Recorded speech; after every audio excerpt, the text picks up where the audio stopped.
आज आयोजन के लिए हम आप उपस्थित हुए हैं। यह आयोजन ऐसे प्रॉपर जन्म के आधार पर निर्धारित रहता है,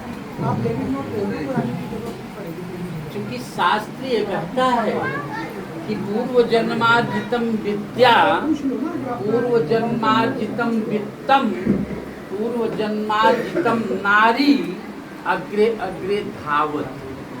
पूर्व जन्म का ज्ञान, पूर्व जन्म का धन और पूर्व जन्म की पत्नी, ये आगे आगे चलती है। जैसे आपका बेटा है, आपकी बेटी है, आप लोगों ने कई लड़कियों को देखा होगा, इन्होंने भी कई लड़कों को देखा होगा, लेकिन जहाँ पर संयोग बनता है वहीं पर बात आगे बढ़ती है। कहीं पर बात आगे बढ़ते बढ़ते भी डिस्टर्ब हो जाती है।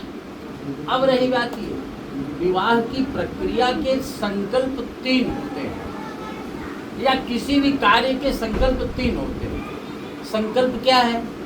मनसा वाचा कर्मणा। पहले तो आपके लड़के को देख करके इन्होंने मन स्थिर किया होगा कि मुझे शादी यही करनी है, इसी के लिए पहल करना है, ये मनसा संकल्प हो गया।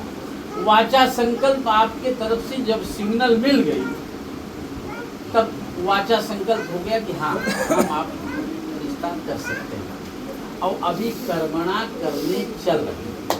कर्मणा करने के लिए रसीदी टिकट लगाना जरूरी होता है, जिसको स्टैम्प पेपर कहते हैं। समझ रहे हैं? तो ये संकल्प की पूरी प्रक्रिया होती है। अब रही बात, विवाह की भी प्रक्रिया कई प्रकार से की जाती है। विवाह भी 8 प्रकार से होता है, लेकिन विवाह में सबसे पहले वर की रक्षा किया जाता है, वर को अपने लिए सुरक्षित कर लिया जाता है। वहीं से वर की बात ये फाइनल हो जाती है कि शादी हमने फाइनल कर लिया। कोई भी कार्य करने के लिए मंगलाचरण का होना बहुत आवश्यक है। मंगलाचरण कई प्रकार से होते हैं। जैसे भगवान का मन में भी स्मरण कर लें तो भी फाइनल हो जाता है, लेकिन शास्त्रीय कहता है कि दैवाधीनम जगत सर्वम मंत्राधीनम तु देवता ते मंत्रा ब्राह्मणाधीना तस्मात् ब्राह्मण देवता। सारा संसार देवताओं के ऊपर अधीन है। अब वो देवता वेद मंत्र के ऊपर अधीन है, अब वो वेद मंत्र वेद पाठी ब्राह्मण के ऊपर अधीन है।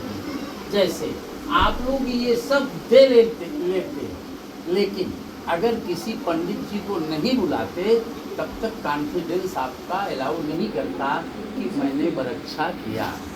क्योंकि वेद मंत्र बोलने के बाद में सारे देवता बिना बुलाए आ जाते हैं। जैसे मनुष्य देवता में अंतर क्या होगा उसको भी जान लेना आवश्यक है। मनुष्य को अपने यहाँ बुलाने के लिए बार बार रिक्वेस्ट करना पड़ता है, भैया हमारे बेटे का वरक्षा है, आप आ जाइए। समझ रहे ना? लेकिन आपने किसी देवता को नहीं कहा है कि आप मेरे वरक्षा में आ जाइए। लेकिन स्थिति क्या बनती है कि देवता बिना बुलाए आते हैं और मनुष्य को बुलाना पड़ता है, और देवता सारे उस स्थान पर आ जाते हैं।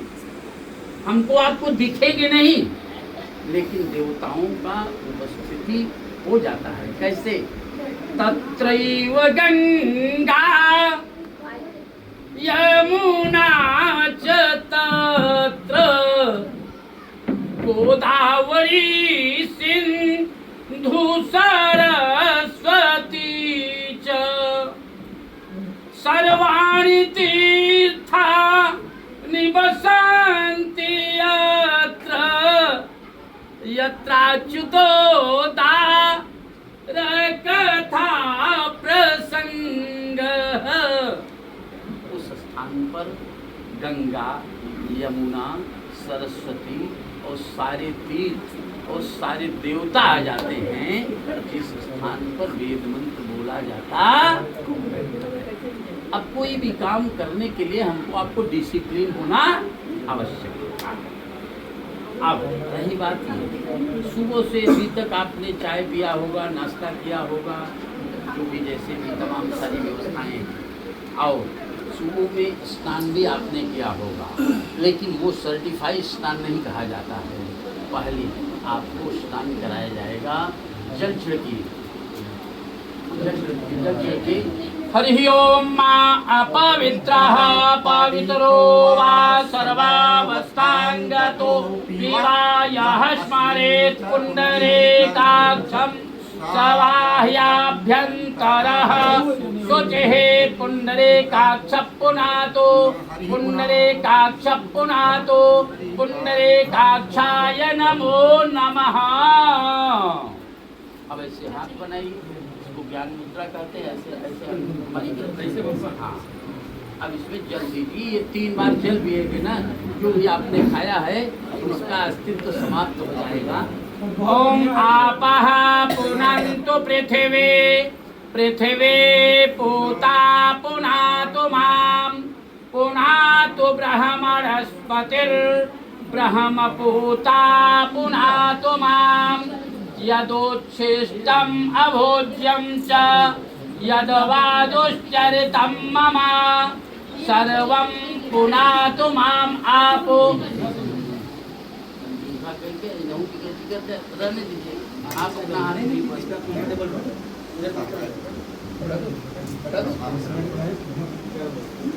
आप अब मोबाइल आपने लिया है, जब तक ऑन नहीं करेंगे तब तक कॉल आने वाला नहीं।